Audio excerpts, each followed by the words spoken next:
지금 남한의 초등학교에 다니고 있는 탈북 아동이 1,000명이 넘습니다.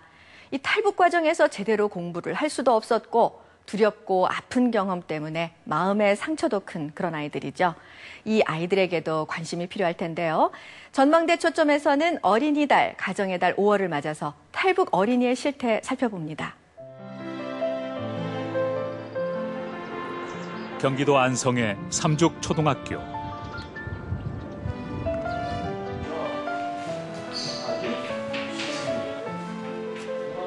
5학년 금자나 반에서는 수학 수업이 한창이다. 8분의 10원은 가분수이기 때문에 대분수라고 합쳐야 합니다. 대분수라고 합치면 12줄이 있기 때문에 12줄이 다 하나를 더할 수 있어서 13 강한 북한 억양으로 발표하는 미영이는 이제 막 남한에 입국한 탈북 어린이.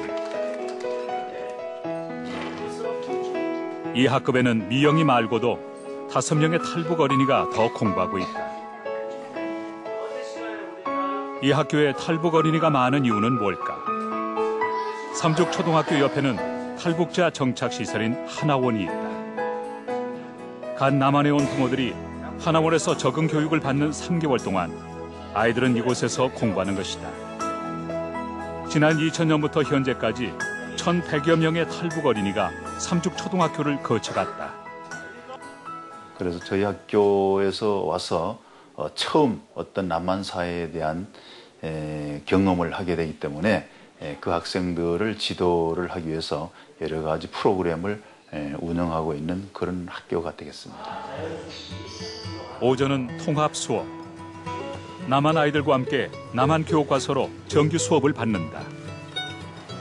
22개 됐잖아. 그럼 4, 6에 24잖아. 27 빼기 24는 3이지. 여기 똑같이 해봐. 북한 출신 철진이는 남한 짝꿍에게 수학 문제 푸는 법을 배우고 있다. 실제로 조사에서도 탈북 학생들의 절반 이상은 학교 수업을 따라가는 것이 가장 어렵다고 꼽았다. 중국이나 또는 태국, 라오스 이렇게 거쳐서 들어오는 기간이 많으면 1년? 제가 듣기로는 적어도 3개월에서 6개월 이 정도가 걸려요. 그러니까 그 시간만큼은 일단 학습에 공백이 있는 거죠. 그래서 아무래도 그 남한의 또래 아이들보다는 좀 학력 수준이 낮을 수밖에 없죠. 삼죽 초등학교는 탈북 아이들의 학력을 평가해서 수준에 맞는 학년을 배정해주는 노하우를 가지고 있다. 개개인의 학력 평가 결과와 나이, 부모의 의사를 고려해 학년을 결정하는 것이다. 근데 이제 대부분의 애들이 그 나이대에 비해서 한 학년이나 2개 학년 밑에 있는 수준으로 쳤을 때 좀 어느 정도 이제 수준 파악이 가능해져요. 그래서 보통 1, 2학년 좀 아래로 좀 보시면 돼요. 학력 수준. 탈북 어린이들이 학력차를 극복할 수 있도록 특별 학급도 운영하고 있다. 공부 열심히 하세요. 오전 일과가 끝나고 옆 교실로 이동하는 탈북 어린이들. 특별 학급에서는 탈북 아동들에게 기초 국어와 수학을 집중 지도한다. 1, 2학년 수학 시간. 숫자를 연결해 그림을 완성하며 1부터 100까지 익히고 있다. 친구들은 북에서 공부할 때 혹시 이런 거 같은 것도 있었어요? 없었어요. 없었지? 네. 그럼 어떻게 북에서는 숫자 공부 어떻게 했어? 수학템 이런 거 잘 안 되고 잘 모르고 지금 남한 아이들은 다 뛰고 와요. 그 한글부터 뛰고 오는데 그 아이들은 이제 시작인 거예요. 그런 면에서 그런 것 때문에 일반 학급에 가서 공부할 때도 좀 어려움이 많을 것 같아요.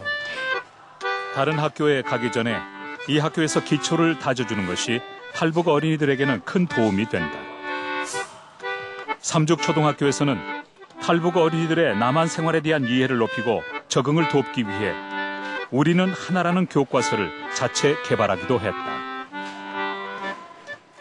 슬기로운 생활, 즐거운 생활, 바른 생활 이제 그 내용들하고 이제 국어나 도덕 그런 쪽의 내용들을 취합을 해서 탈북 학생들에 맞게 이제 편집을 한 거죠. 학력차를 극복하는 것 말고도 탈북 어린이들에게는 신경 써야 할 부분들이 많다. 점심 급식 시간. 같은 반이지만 몇몇 아이는 눈에 띄게 체격이 작았다. 키도 물론 아까 10cm 정도 차이가 나지만은 몸무게라든지 발육 상태라든지 이런 모든 것들이 아마 차이가 나기 때문에 그동안의 영양 결핍으로 키도 작고 몸도 약했던 아이들.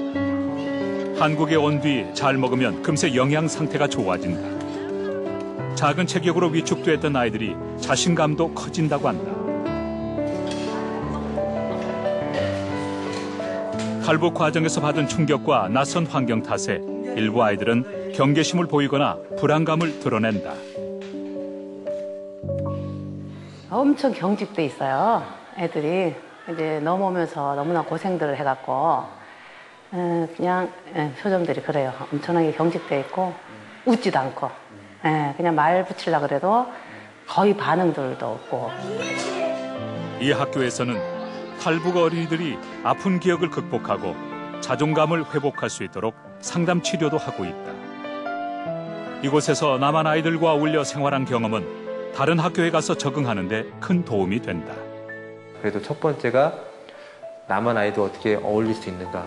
그다음에 하나하나 알아가는 거. 조금이라도 바로 정착지 학교라고 저희 표현하거든요. 정착지 학교 가서 그 큰 쓰나미 같은 충격을 여기서 작은 파도로 좀 막고 또 가서 그런 걸 할 수 있는 곳으로 해서 공부도 중요하지만 공부 비중보다는 정착, 그러니까 생활 적응이 더 중요하다고 생각이 들더라고요. 이 아이들은 3개월 후면은 삼죽초등학교를 떠나서 거주지 인근의 일반 학교로 가야 합니다. 일반 학교들은 탈북 학생들에게 이렇게 세심한 배려를 해줄 수가 없기 때문에 아이들이 학력 격차와 심리적 어려움을 극복하는 게 쉽지 않겠죠. 그래도 부모 형제와 함께 있다면 힘이 나겠지만 그렇지 못한 아이들도 적지 않다고 합니다. 도대체 어떤 사정이 있는지 이어서 살펴보겠습니다. 서울 영등포구의 한 상가 건물. 15명의 탈북자 자녀들이 생활하는 대안학교, 한민족 학교가 있다. 아이들은 부모와 떨어져 이곳에서 먹고 자면서 인근 초등학교에 다닌다. 중국에서 태어나고 자란 초아. 탈북자인 엄마가 뒤늦게 초아를 데려왔다. 한국에 있는 학교 윤미랑 같이 가고 싶어? 从这嘎就学习英语啥玩意儿啥都不学呢. 얘가요 여기서는 영어 같은 과목이나 그것도 거밖에 안 하고 학교에 가서 더 많은 것을 배울 수 있다고 생각해요. 초아의 말을 능숙하게 통역하는 영화 역시 중국에서 나고 자란 아이. 이 학교 아이들 대부분은 초아나 영화처럼 탈북 여성이 중국 등 제3국에서 낳은 아이들이다. 탈북 초등학생 1,020명 가운데 절반이 넘는 585명이 제3국에서 출생한 아이들이다. 대부분 중국인과의 사이에서 태어난 이 아이들은 법적으로 보호받는 탈북자가 아니다. 그래서 이들을 체계적으로 보호하고 지원하는 데는 한계가 있다.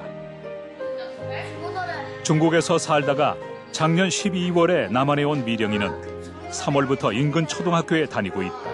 저희 학교 인도단지 깔아가지고. 미령이 학교 생활하면서 제일 힘든 점이 뭐예요? 제일 힘든 점이 시험 치는 거예요. 왜요?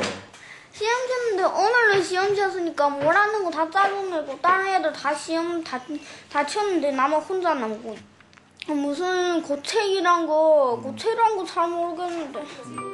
제3국에서 나고 자라 우리말 의사소통이 어렵다 보니 학교 생활이 더 힘들 수밖에 없다. 대안학교 아이들은 낮에는 인근 일반 초등학교에 다니고 방과 후에는 중국어를 할 수 있는 선생님들로부터 우리말과 주요 과목의 기초를 배우고 있다. 그런데 이 아이들이 여기서 숙식을 함께하는 이유는 뭘까? 엄마가 혼자 아이를 데리고 남한에 온 경우가 대부분. 생계 유지를 위해 일을 하느라 할 수 없이 아이들을 이곳에 맡겨놓은 것이다. 그러니까 특별히 이 아이들 어머니들이 여기 와가지고 3D 업종 그리고 생계가 어려운 곳에서 일을 하기 때문에 대체로 뭐 오전에 10시부터 저녁 10시까지 일하는 식당 쪽에 많이 나가서 일하기 때문에 늦게 오시면은 이 아이들이 그렇다고 해서 학원에 돈을 내고 갈 수 있는 처지도 아니에요. 그럼 이 아이들이 그냥 집에 와서 방치가 되기 때문에 탈북 아동의 경우 부모의 빈자리가 더욱 클 수밖에 없다. 낯선 환경에 아이들이 홀로 방치되는 것을 막기 위해 가정을 대신할 이런 보호시설이 필요한 것이다. 미령이는 한동안 엄마와 떨어져 중국에서 자랐다. 그런데 요 며칠 엄마와 연락이 닿지 않아 불안해하고 있다. 전화번호 바꾸니까. 엄마가 지금 전화번호를 바꿨는데 그 번호가 지금 알려지지 않아서 미령이가 너무 속상한 거예요. 엄마와 떨어져 지냈던 경험이 있는 아이들. 잠시만 연락이 닿지 않아도 아이들은 큰 충격과 불안을 느낀다.